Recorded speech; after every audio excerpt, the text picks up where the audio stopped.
మిథునం వారి కనుక చూసుకున్నట్లయితే మీకు దశమ స్థానంలో శని భగవానుడు ఉంటూ దశమంలోకి శుక్రుడు వస్తున్నాడు. మరియు మీ యొక్క రాశి నుంచి మీ యొక్క రాశిలోనే గురువు ఉంటూ 3లో కేతువు, అదేవిధంగా రవి కూడా 15వ తేదీ నుంచి దశమ స్థానంలో ఎంటర్ అవుతూ 9వ స్థానంలో రాహువు కుజుడు వక్రించిన బుధుడు ఉన్నాడు. ఇక 2వ స్థానంలో ఉంటున్నాడు చంద్రుడు మొదటి రోజు నుంచి, దాని తర్వాత 12 రాశులు తిరుగుతాడు. ఈ యొక్క గ్రహస్థితిని అనుసరించి మీకు ఈ మార్చి మాసంలో ఎటువంటి ఫలితాలు జరగనున్నాయి, ఏ దేవతా ఆరాధన చేయాలి అనేటువంటి అంశాలు చెప్తుంది నేనైనప్పటికీ చెప్పిస్తుంది సాక్షాత్ లలిత అమ్మవారిగా భావిస్తూ, ప్రధానంగా ఇక్కడ గమనించినట్లయితే ఈ రాశిలో గురువు ఉన్నందుకు కొంత ఈ వర్క్ స్ట్రెస్ అనేటువంటిది ఎక్కువగా ఉంటూ ఉంటుంది. ఎందుకంటే అది సప్తమాధిపతి దశమాధిపతి బాధకుడు కాబట్టి. అయితే ఈ నెలలో మీకు ఫైనాన్షియల్గా ఎలా ఉండబోతుంది అని చెప్పి చూసుకున్నట్లయితే మొదటి రోజు 2వ స్థానంతోనే ప్రారంభమైంది కాబట్టి పర్వాలేదు, ఏం టెన్షన్ పడకండి. కాకపోతే ఆది మంగళవారాలు ఏదైనా అగ్రిమెంట్ చేసేటప్పుడు మాత్రం కాస్త జాగ్రత్తగా చూసుకొని చేయండి. తాతగారి ఆస్తికి సంబంధించిన విషయంలో గతంలో మిస్ అయినటువంటి ఏమైనా డాక్యుమెంట్స్ సమకూరడం కానీ మళ్ళీ అవి కనబడడం అటువంటివి కొంత మీకు కొంత హ్యాపీనెస్ని ఇస్తాయి. అలాగే మీ యొక్క సంతానముకి ఎప్పటి నుంచో ఉద్యోగం కోసం ప్రయత్నం చేసేటువంటి వారు మీ యొక్క సంతానానికి ఉద్యోగ ప్రయత్నాలు సఫలీకృతం అవుతాయి మార్చి మాసంలో. అలాగే మీరు కూడా ఏదైనా జాబ్ చేంజ్ అవ్వడానికి కూడా అనుకూలిస్తుంది. కాకపోతే గతంలో చేసినటువంటి జాబ్ దగ్గర మాత్రం కొంత మిథున లగ్నం వారికి కొంత వాళ్ళు ఫైనాన్స్ ఆపడం, దాని ద్వారా అక్కడ నుంచి రావాలంటే కొంత స్ట్రెస్ అవ్వడం, ఇటువంటివన్నీ కూడా సూచిస్తున్నాయి. కాకపోతే కాస్త మీ యొక్క తండ్రి తరపు వారికి లేదా తండ్రి సమానులకి ఏదైనా బీపీ లెవెల్స్ కనుక ఎక్కువగా ఉన్నట్లయితే కాస్త జాగ్రత్తగా ఉండమని సూచించండి. అలాగే వివాహ సంబంధాలు కుదురుతాయి, దానిలో ఎటువంటి ఇబ్బంది లేదు. కాకపోతే ఏంటంటే ఇక్కడ మీకు 9వ స్థానంలో కుజరాహులు ఉన్నందుకు లాంగ్ జర్నీ చేసేటప్పుడు కొంచెం జాగ్రత్తగా ఉండాలి. కొత్త ఉద్యోగ అవకాశాలు అయితే సిద్ధిస్తాయి, అందులో ఎటువంటి సందేహం లేదు. గవర్నమెంట్ జాబ్ చేసేటువంటి వారు కాస్త వాళ్ళ అధికారులతో కొంత ఒత్తిడిని ఎదుర్కోవాల్సిన పరిస్థితి వస్తూ ఉంటుంది. మరియు మీరు నిత్యము కూడా లలిత అమ్మవారి యొక్క ఆరాధన చేయడము, సూర్య నమస్కారాలు ఎక్కువగా చేయండి. దశమ స్థానంలో శనిని రవి కంబస్ట్ చేసుకున్నాడు కాబట్టి మీరు ఎంత సూర్య నమస్కారాలు చేస్తూ ఓం మాణిక్య మకుటాకార జానుద్వయ విరాజితాయ నమః అని చేసుకున్నట్లయితే ఖచ్చితంగా మీకు బాగుంటుంది. మనకి ఈ మార్చి మాస ఫలితాలతో పాటు మనకేంటంటే ఈ ఫిబ్రవరి 13 నుంచే ఒక 40 రోజుల పాటు 17 నుంచి 40 రోజుల పాటు ప్రక్రియ చేసుకోవాలి. ఎందుకంటే గ్రహణం పడుతూ పంచగ్రహ కూటమి ఫిబ్రవరి 17వ తేదీ నుంచి ప్రారంభం అవుతుంది కాబట్టి, అంటే ఆల్మోస్ట్ ఇది మార్చ్ ఎండింగ్ వరకు మీరు ఈ పరిహారం చేసుకోవాలి. దీనివల్ల ఏమిటి కలుగుతాయి ఏమిటి అనేది చెప్తాను నేను మీకు. మొట్టమొదటిగా మనం ఇంకొక విషయం ఏంటంటే 17, 18, 19 తేదీలు కామాఖ్య శక్తిపీఠంలో గణపతి లలిత హోమము, నవగ్రహ హోమము, చండీ హోమాలు జరుగుతున్నాయి. మీరు ఎవరైనా పార్టిసిపేట్ చేయాలనుకునేవారు పార్టిసిపేట్ చేయొచ్చు, రైట్. అయితే ఈ 40 రోజులు చేసేటువంటి ప్రక్రియ గురించి నేను మీకు వివరిస్తాను. ఏమిటది అంటే ఈ 40 రోజుల పాటు, అంటే పంచగ్రహ కూటమి ఎప్పుడైతే 17వ తేదీ ఏర్పడుతుందో అక్కడి నుంచి ఒక 40 days ఆఫ్ టైము పర్టికులర్గా మీరు ఒక దీక్షలాగా తీసుకొని కనుక చేసినట్లయితే మీ యొక్క జీవితంలో ఏదైతే ఇబ్బందులు ఉన్నాయో ఆ ఇబ్బందులు ఖచ్చితంగా నెరవేరుతాయి, అంటే క్లియర్ అయిపోతాయి. చెప్పాలంటే మీరు అనుకున్న సంకల్పం నెరవేరుతుంది, మీ యొక్క ఇబ్బందులన్నీ కూడా క్లియర్ అయిపోవడం జరుగుతూ ఉంటుంది. అయితే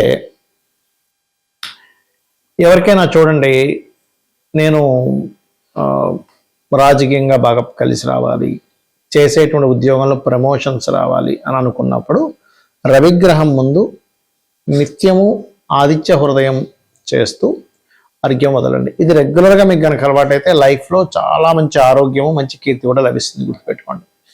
అలా కాదండి, నాకు మానసిక స్ట్రెస్ ఎక్కువగా ఉంది, మానసికంగా ఎప్పుడు ఏదో ఒక ఇబ్బంది వస్తూ ఉంది, నాకు చాలా ఇబ్బంది పడుతున్నాను మానసిక స్ట్రెస్ వల్ల అని అనుకుంటే కనుక మీరు చేయవలసింది ఏమిటి అంటే పర్టికులర్గా మీరు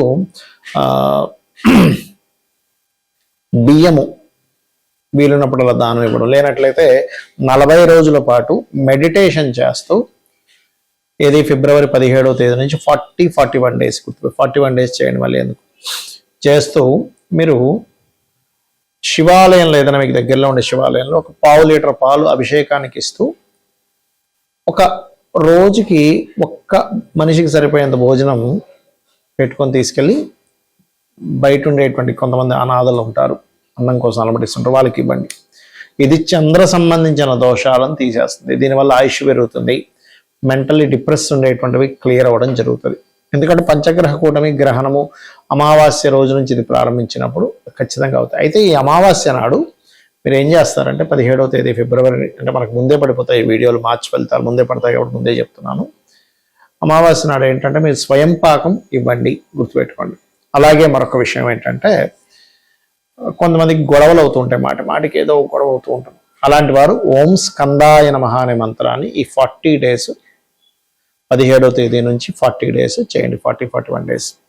అలాగే మరొక విషయం ఏంటంటే ఈ స్కందుని చేస్తూ గోశాలకు వెళ్ళి గోవులకి క్యారెట్స్ తినిపించడము, కుంకుమ ఏదైనా అమ్మవారి ఆలయంలో అమ్మవారి కైంకర్యం కోసం వాడుకోవడానికి అన్నట్టుగా ఇవ్వండి, కుంకుమని గుర్తుపెట్టుకోండి. ఇంకా అదేవిధంగా కొంతమందికి వ్యాపారంలో ఇబ్బంది రావడము, లేకపోతే రిలేషన్స్లో ఇబ్బంది రావడము, అదేవిధంగా కొంతమంది పిల్లలకైతే చదువులో ఏదో డిస్టర్బెన్సెస్ రావడం జరుగుతుంటుంది. అలాంటప్పుడు మీరు ఏం చేస్తారంటే గోవులకి 40 డేస్ కూడా గోంగూర తినిపించడము, విష్ణు సహస్రనామాలు 40 డేస్ రెగ్యులర్గా వినండి. మీకు చదవడం వస్తే చదవండి, బట్ వినండి. ఇది కనుక చేసినట్లయితే ఖచ్చితంగా మీకు బాగుంటుంది. ఈ 40 డేస్ బుధగ్రహం దగ్గర దీపారాధన చేయండి. రవిగ్రహానికి సంబంధించిన ఫస్ట్ చెప్పిందేమో రవిగ్రహం దగ్గర, రెండవది చెప్పిందేమో మానసిక సమస్యలు ఉన్నప్పుడు చంద్రగ్రహం దగ్గర 40 డేస్ దీపారాధన, ఈ గొడవలు జరుగుతున్నటువంటి 40 డేస్ కుజగ్రహం దగ్గర దీపారాధన, ఇప్పుడు ఇది బుధగ్రహం దగ్గర దీపారాధన.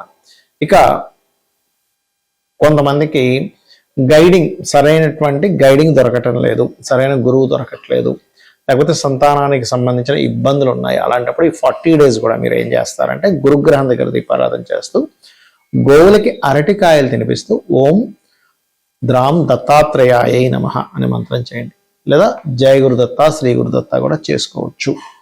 ఇది గనక చేసినట్లయితే ఖచ్చితంగా మీకు సంతానం కోసం ఇబ్బంది పడేటువంటి వారికి ఆ ఇబ్బంది అనేటువంటి తొలగుతుంది, సంతాన ప్రాప్తి లభిస్తుంది. అలాగే కాస్త మీరు ఏం చేస్తారంటే 40 డేస్ వీధి కుక్కలు ఉంటాయి, వాటికి ఏదైనా తినిపిస్తూ ఉండండి.